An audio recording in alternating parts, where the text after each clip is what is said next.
Hello and welcome to Doctor Me. My name is Heather. And I'm Kathleen. And this week we are discussing Tread. Now, usually I have the finger on the pulse when it comes to like true crime documentaries, but this one somehow slipped through. And I know the story. So I remember the story crazy, distinctly. Yeah, crazy. I haven't seen this one, but maybe because of the name. Yeah, I definitely didn't. They should have named it Killdozer. Like, because that's what this is about. Like, everybody knows the story as the Killdozer, and yet it's... He didn't kill. Well, I mean, he did try. Unless you count the buildings. He tried. But yeah, I was like, why didn't you just name it Killdozer? It was a very... Because even like... we'll get into it in the end. So once I realized, oh, this is about the Killdozer, then I was pumped to watch it. And you were asking about doing like a low-key doc after all the Nightmare ones we've done. Like, it's Christmas time, let's go a little easy. And there's only one death. There's only one death. There's no murder in it. And honestly, I don't think that I was supposed to laugh as much as I did during this. I don't think I was supposed to, but I laughed a lot. That's because you're dealing with a very paranoid person too. Everyone it's always, hard to take there's seriously. always some person that thinks they've been fucked over in some way. Yeah. So. Well, I mean, in some parts, yes. He was, yeah. He took it a little extreme. So. Yeah, there was definitely some mental issues going on in this man's life, but I laughed a lot. I don't know why. It was like, as long as you were happier than you have been with the latest ones we've done. I've been happy with them. I just feel a little empty afterwards. Yeah. It's that 'tis the season for like, sad. And, yeah. So this was definitely a little pick me up. It was probably not meant to be, but it was. But I have a pretty fucked up sense of humor, so that's probably part of it. So Tread is a 2019 American documentary film directed by Paul Solet. It premiered at South by Southwest Film Festival in March of 2019 and to limited theaters and on Netflix on February 28th, 2020. And it's sitting at 90% on Rotten Tomato. That's pretty good, yeah. It's pretty good. Marvin John Heemeyer was born on October 28th, 1951 in Castlewood, South Dakota. He served in the Air Force and was stationed in Colorado. He realized he was really good at welding and working on engines and motors, so once he got out of the Air Force, he decided to stay in Colorado. He worked at muffler shops for a while and eventually started his own business. He was basically like, I could do this myself. Yeah. Despite what he later does, everyone seems to agree he's a great fucking welder. Yeah, he's really good at what he does. And we'll get to how good he is. And he loved to go snowmobiling, which I thought was really funny. Yeah, he was really not just like he liked to go snowmobiling. They had like a whole had a club, the Thursday Crew, which what a weird day of the week. Yeah, they would why would you not ditch on Friday? But like they would ditch work or whatever to go snowmobiling on like Thursdays. And they were saying, like, sometimes they would have, like, 4 guys, and sometimes they'd have, like, 24 guys. Like, it was just, like... so weird. And then some kid randomly. Yeah. Like, some teenager. Yeah, it's like, I was only 16, so I couldn't drink and everything. But as his mother, I'd be like, why are you hanging out with a bunch of, like, 40-year-old men? Yeah, and none of them are your dad? Like, on a Thursday. On a Thursday. You're ditching school for this, son? I want to ride in a snowmobile. That just, honestly... all the pictures, like the snow and like all the footage, like I was just like, that is my dream. I want to be there. Like, we have our lake activities here, and fuck the water's lake. So nasty. Yeah. I do not want to go, especially because every couple of years it's like, oh, there's an alligator, and I don't want to go in the lake. No, I don't do the lake. I've never done the lake. I want to crash into a tree on a snowmobile. Seriously. And he reinforced them. They were like, you weren't living unless you had a Marv bumper. Like he literally like formed like metal or like steel around like the bumpers. The street sign poles. He was like bending it custom around so they could literally take down trees. They were small trees, but it was still funny. They were small trees, but they were still like he was like reinforcing 4 to 5 inch trees. I was like, okay, those are like bushes. So he buys a house in Grand Lake, Colorado, which is about 16 miles or 26 kilometers away from Granby, which is where all this goes down. Also, Granby is a dumb name. Makes me think of Grandies, and then I want Yeah. biscuits. No, it's Granby's. According to a neighbor, Marv moved to the town more than 10 years before the incident. Everybody says more than 10 years, but it's not like very specific. Definitive number, yeah. Like that could be In- like 11, or that could be like 20. Yeah. In 1992, Marv purchased 2 acres of land from the Resolution Trust Corporation, which is a federal agency that basically handles foreclosed properties, for $42,000 to build a muffler shop in Granby. He had some difficulties with purchasing this land because there was a back and forth between Marv and a guy named Cody Dochiff, who wanted to buy the property to build a concrete batch plant. And this is why you think when you name your kids how that name's going to go years later. Because an old man named Cody is dumb. Yes. But an old man named Marv, Yes. that works. Oh my god, a tiny little kid named Marv. If we had an old man named Cody, I'm not going to take seriously. Dochiff. Anyway, soon after, there's some rezoning of the area done, and now Marv needs his shop to be connected to a sewer line because he's basically just using a tank, which that's not that insane. Yeah, and I do have to agree that that was pretty shady to like. Well, and so from my understanding, like, I mean, first of all, it was a huge distance that he needed to build out to connect for sewage, and I mean, it wasn't like a residential area. No. Like, I don't think that they should have like tried to like force him to join. Like, But the thing was, he was fine with doing this. However, yeah, the main sewer line's 60 feet or 18 meters away from his property, and the city expects him to pay for the full cost, which was going to be about $80,000. So I understand his anger at this point. yeah, but it was stupid. you're like, rezoning the land, not taking anything accountable from his point of view, and then forcing him to pay. yeah, like you can't just you can't tell someone to foot the bill for something that you are forcing them to do. Like, Yeah. if he wanted to do it, sure. But again, like, this wasn't a residential area. He wasn't living at the muffler shop. Like, it was a business. And I don't think that you should, and it wasn't a restaurant either. Like, you don't have to have, It's like, a muffler shop. exactly. It's a muffler shop. They could have just brought in some fucking porta potties and, Yeah. like, called it a day. He does not need to have sewage. That's not a, So, yeah. so I was definitely on his side with this. Yeah. Well, and he was even like, yeah, I'll do it, but that's a huge amount of money to have to pay. Yeah, like that's twice what he paid for the fucking property. Yeah. So he has problems with Cody Dochiff and also the Thompson family, who had the ugliest sons I've ever seen. Okay, so it's not just me that It was was being three a of the bitch. dopiest dudes you can imagine. And it's like they got progressively Uglier. They used up what good genes they had on the first son, and then it just who died young. Who died young. It's like in his 40s or something. Yeah, oh man, like that last one and the middle one. It's like the just, faces got squished more and more.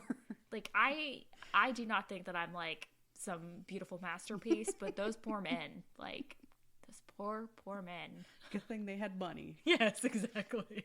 So the Thompson family is the oldest family in Granby, so therefore they have a lot of push in the town as far as money and city council shit. So within all the small town infighting, Cody buys land right next to Marv to build this concrete plant.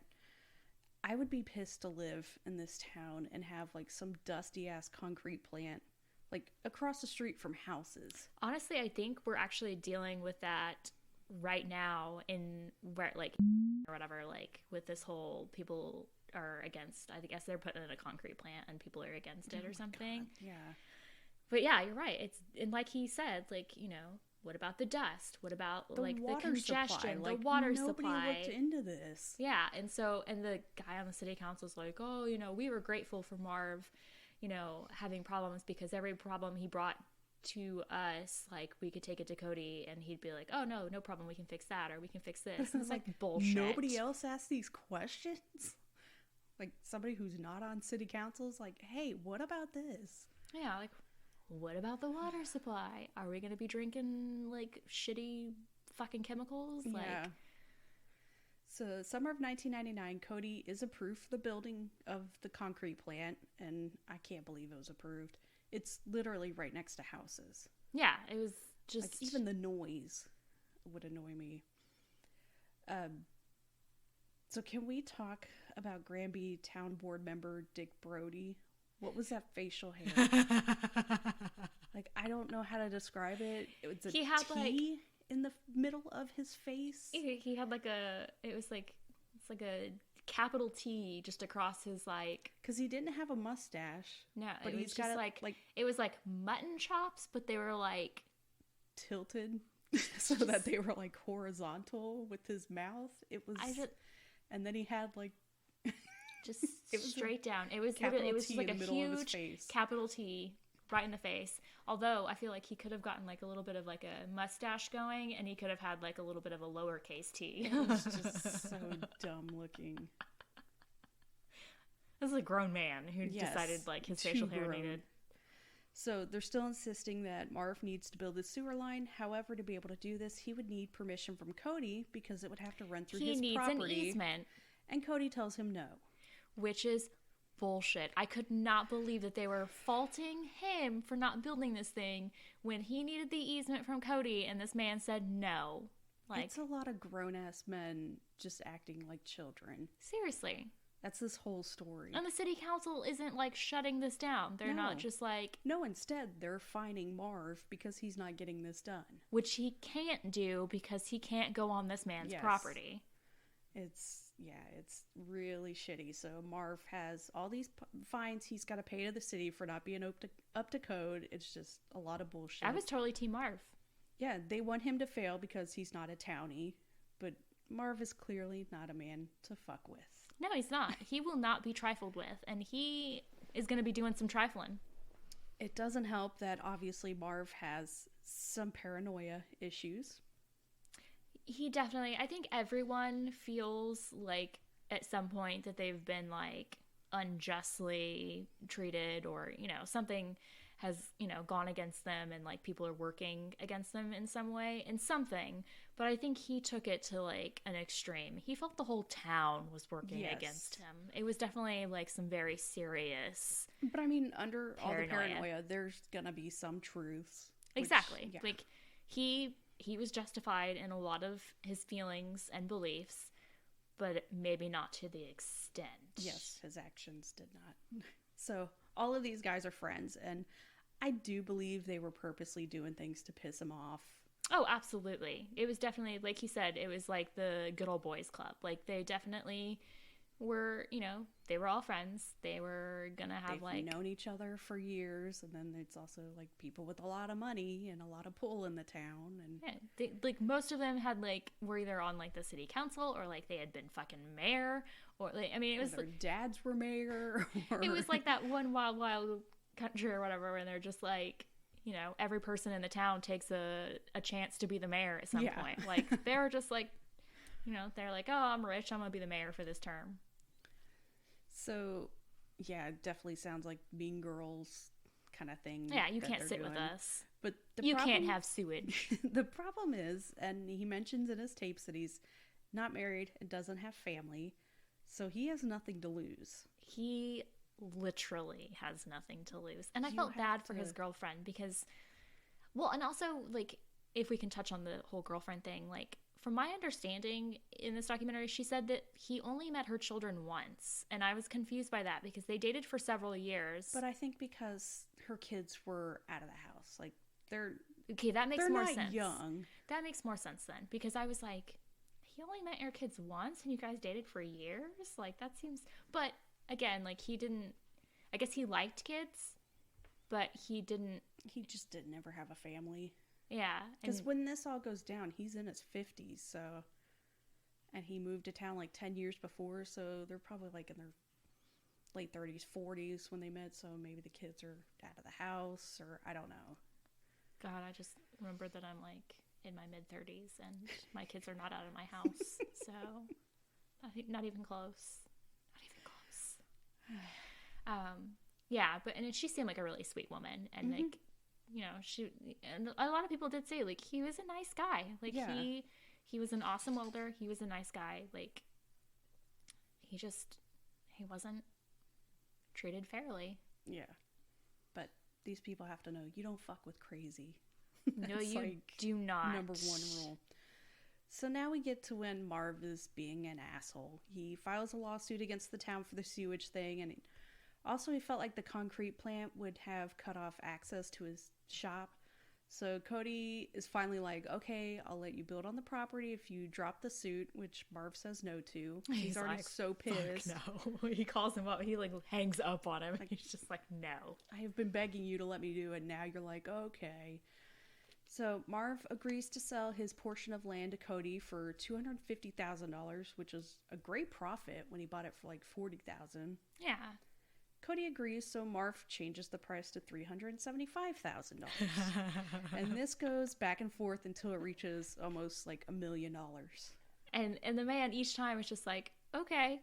So they're just, everybody's but being he just childish. he just doesn't want to let it happen. He's like fucking with him. Summer of 2002, Marv bids on a, what was this? Komatsu D355 bulldozer at an auction in California and wins. She's like out of nowhere. I looked up and I could not find how much he paid for this thing.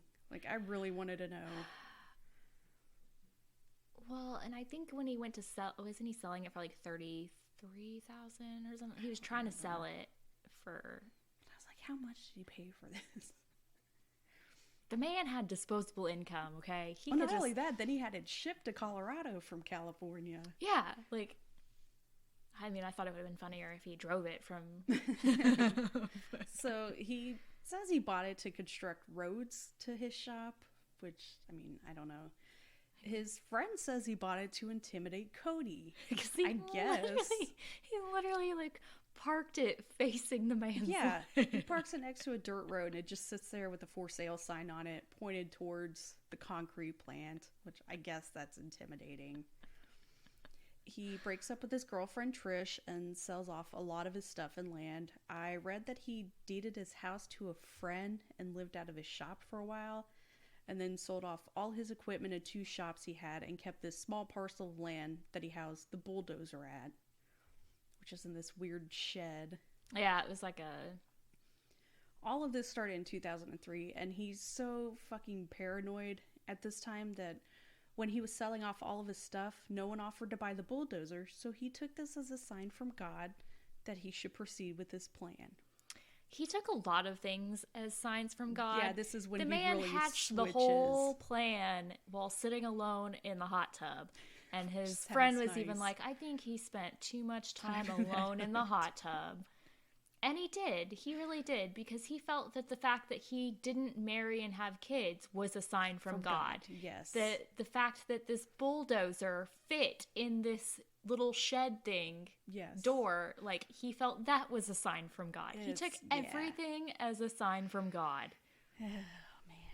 Which is just something for, like, religious nuts. Well, my thing was, so because none of these people had use for a bulldozer, he's supposed to just go through with this insane plan. It's a sign from God. God was telling him that it was meant to be. Nobody needed a bulldozer.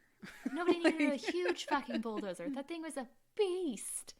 So it's not a coincidence. It's all signs from God. Okay. It's amazing that no one looked into what he was doing.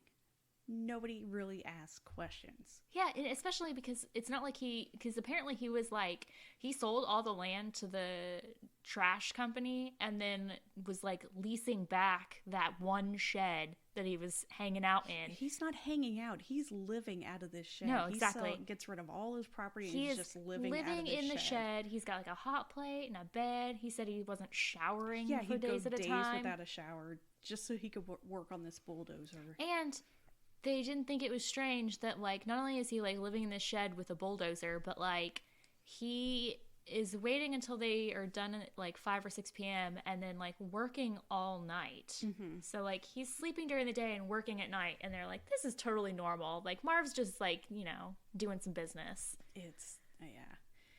He's bringing in sheets of steel and constantly welding in this building that you know contains a bulldozer and just not asking really any questions. Yeah. And you're just like, Marv's doing Marv things. He has cameras on the outside of the shed, so he knew when the workers at the nearby buildings were gone, so he could work and no one would hear him. But still, like, it's weird.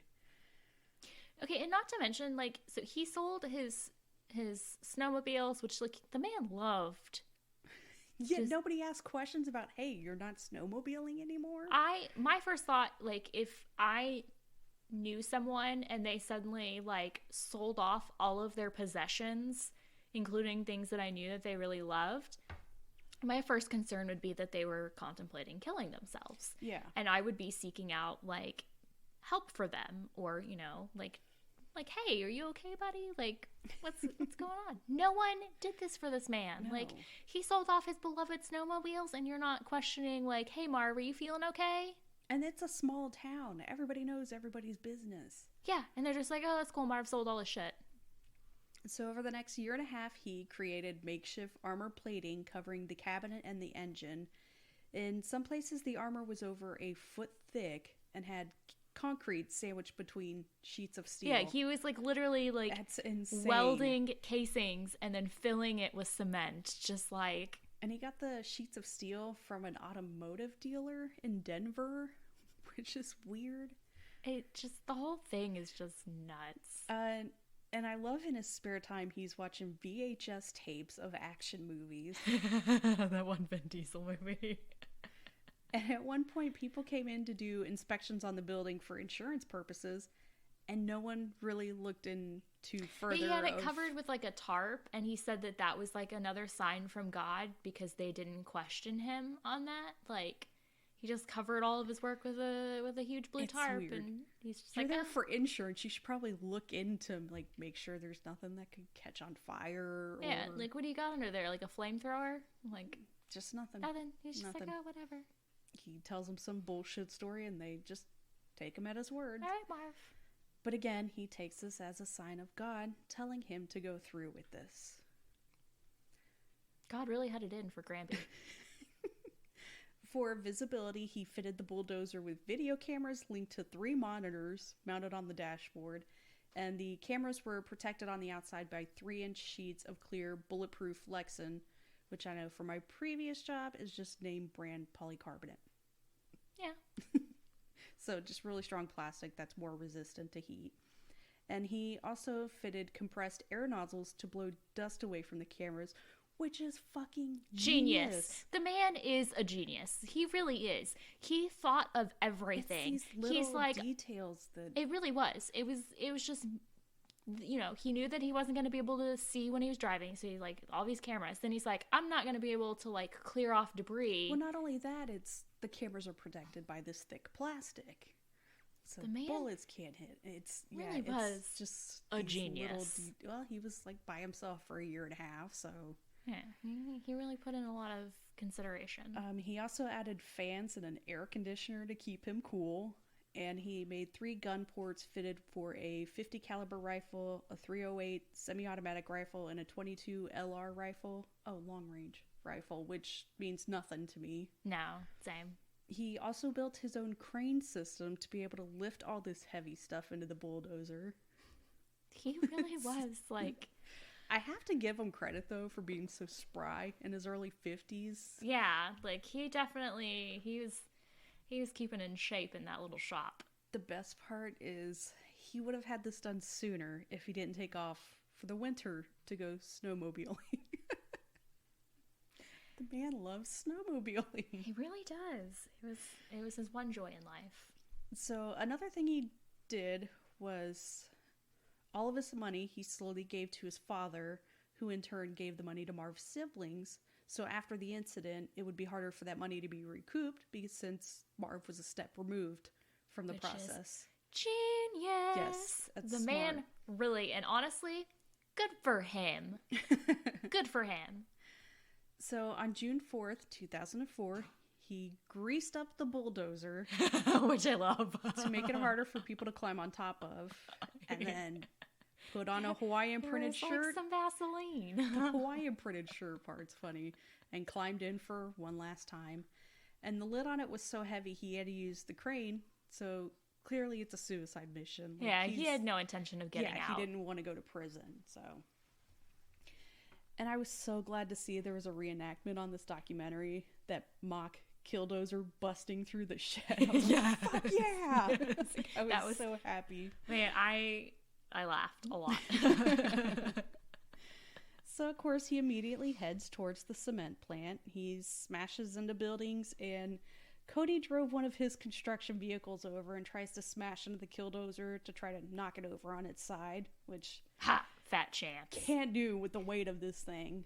So Cody ends up knocking himself out on the windshield for a couple minutes because he hits it so hard he flies out of his seat.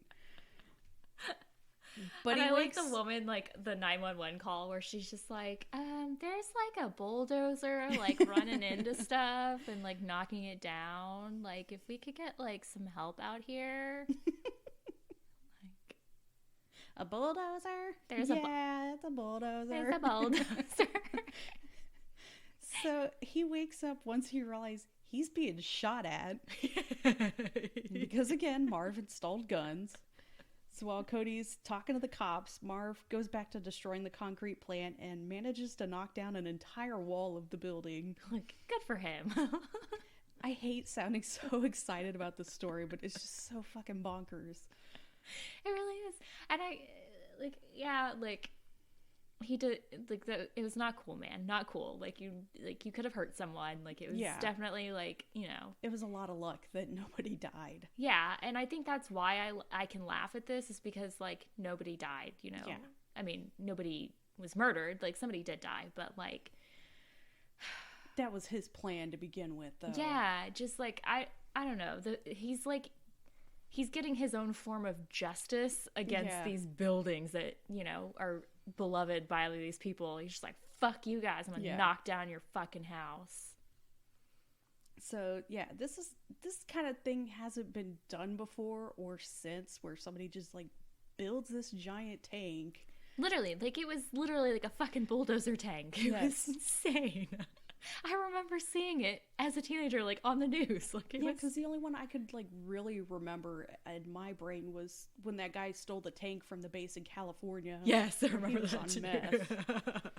Which, like, who isn't? But this guy, like, built a tank. Yeah, he was, it's like, fucking, way like, different. Next level. Like, he's like, I've got this badass bulldozer. I'm gonna improve upon it. Yeah, I'm like, stealing a tank, yeah, it's kind of impressive. But building your own, that's, So I love the horror movie description these cops give of arriving on scene and just hearing a bulldozer and then seeing it slowly come around a corner like this monster. It doesn't move super fast. No. Which is like the funniest part, because like it's just like trolling along and like the cops are running alongside it. It's just not even really running, they're kind of jogging. Yeah.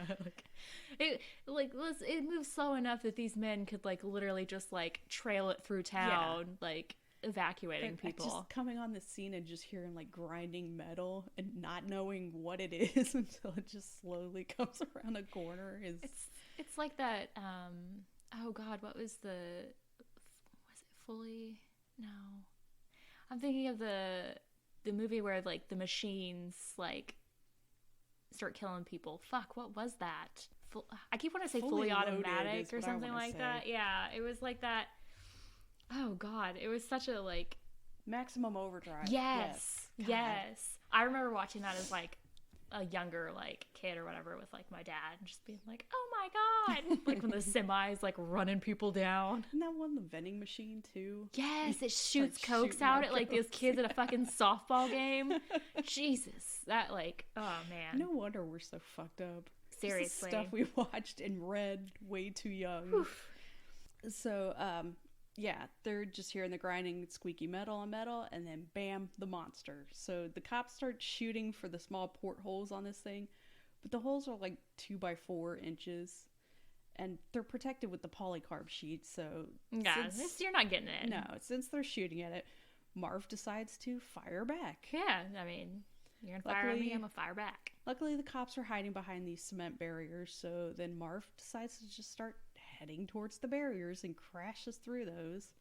The cops run off because, again, this thing's not that fast. No, it really isn't. Like later on, there's video and the cops are just jogging alongside it. Seriously, like, it was just like, it was comically slow. So he's done with this area and runs over a car just to show how powerful it is, I guess. I mean, I would too. Like, look, guys. So at this point, because this thing is so slow, word has gotten around that Marv is on a fucking rampage. And Well, and I thought it was funny that they thought he was like up on like the mountain or they something, thought he was like remote controlling this thing. I'm like, come on, guys. So anyone who has wronged him is in danger. They're all like, we're fucked. Yeah.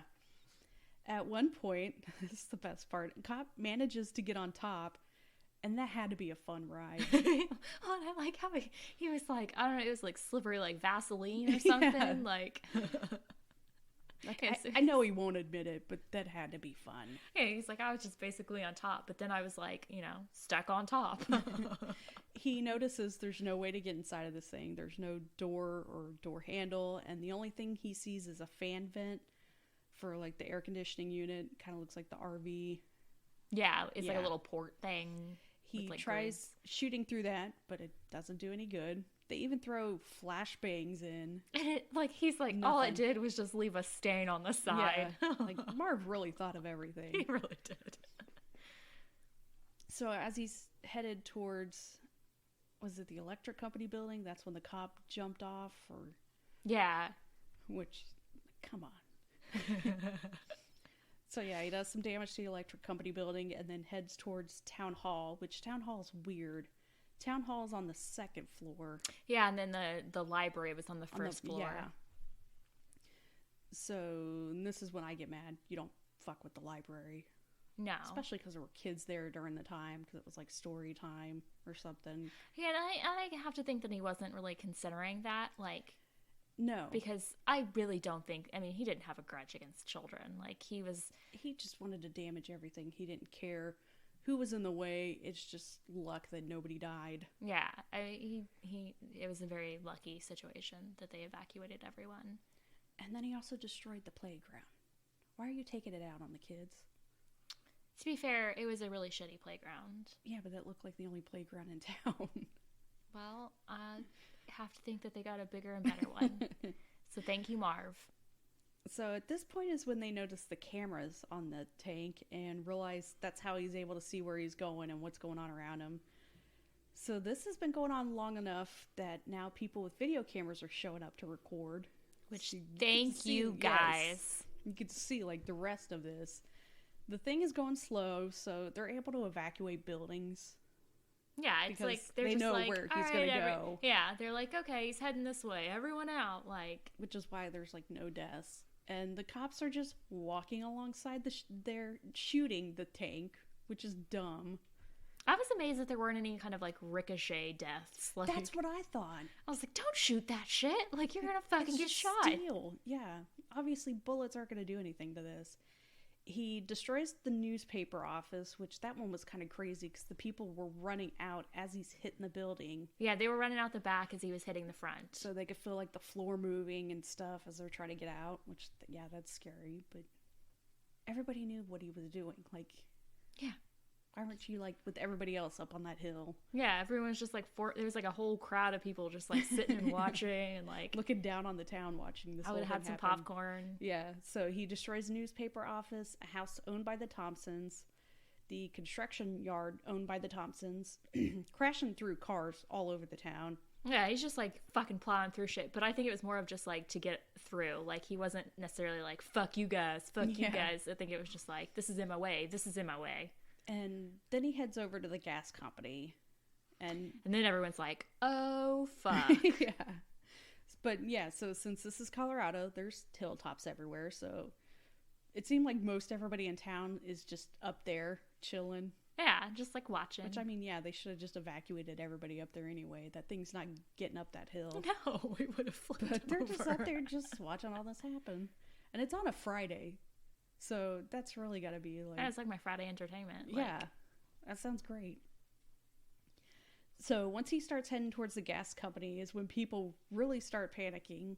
Yeah, Because because like, there's going to be propane tanks. and not just like little camping ones. Like, they were It's like, industrial. these are fucking huge Yes. propane tanks. Explosive propane tanks. And of course, I don't know who designed this town. There's houses right across the street. I don't know who would want to live there. That sounds so scary. I mean, honestly, with the amount of times that there have been like industrial disasters and people Yes. have been affected by them because their houses are within distance, like, I am not surprised. Like, Like across the street, not like several feet away. It's like right there. So he tries firing a couple of the tanks, but the way his tank is built, the bullets aren't, he's not able to get a clear shot. So they're just like ricocheting off his own tank. He does knock out a transformer though, which that sucks. You're guaranteed hours of not having electricity. yeah. He really did fuck over a lot more people with that than he did Yes. with any of the others. So he's not able to ignite any of the propane tanks, so he moves on. The town gets some more construction equipment to try and stop him, but he just moves it and just It was so keeps funny. going. They had like that huge like earth mover or whatever Yeah. it was, and it was just like across the thing. And the guy was like, "You gotta try and stop him," and he's like, "I'm trying, I can't." he just And he moves just it like out of the way. pushes it along. But it does do enough damage to fuck up the radiator and cause the engine to overheat. So Which I mean, I got- it did something. I got a little bummed at that. But there's just plumes of white smoke pouring out of it, and then he just goes back into crashing into buildings on Main Street. He smashes into the hardware store, not realizing the building had a basement, and he finally gets stuck. Witnesses report hearing the engine stop, and a short time later, they hear a single gunshot. Yeah, I was real bummed about that. But you knew it was going to happen. I knew it was gonna happen, but like, I didn't want him to like. I didn't want it to end so soon. Yeah. I wanted him to get a little bit more destruction done. Police first use a few explosives to try and remove the steel plates, which is not successful. No. Which I know must be so surprising after all the bullets used against And it. fucking Try to use like flashbangs. flashbangs. Yeah. So they use a Acetylene torch. oxyacetylene cutting torch to get through the access point in the air conditioning. And around 2 in the morning on June 5th, they finally make entry and find Marv inside with a single gunshot wound to the head. Which that was sad. Like his little. It sucks because I would have loved if he had gone on to like write a book about this. Yeah, I mean it was. So this might have been an even bigger news story, except for Ronald Reagan, our 40th president, Died fucking the next died day. on June 5th. Like, he did all this to bring the attention about, the people who have wronged me, and it's completely wiped out in the media by the death of a president. That's just terrible luck. And I remember talking to my husband about this story, and he was like, is this not in the news? I don't really remember it. I was like, I well. remember like a little bit of like footage or something like that of it, and Yeah. then it was just like that was it. But I was like, why isn't this really a big story? Oh, dead president. Yeah, that. It's a little bit bigger. On April 19th, 2005, after turning down the insane idea of having a yearly celebration to bring in tourism, which that's...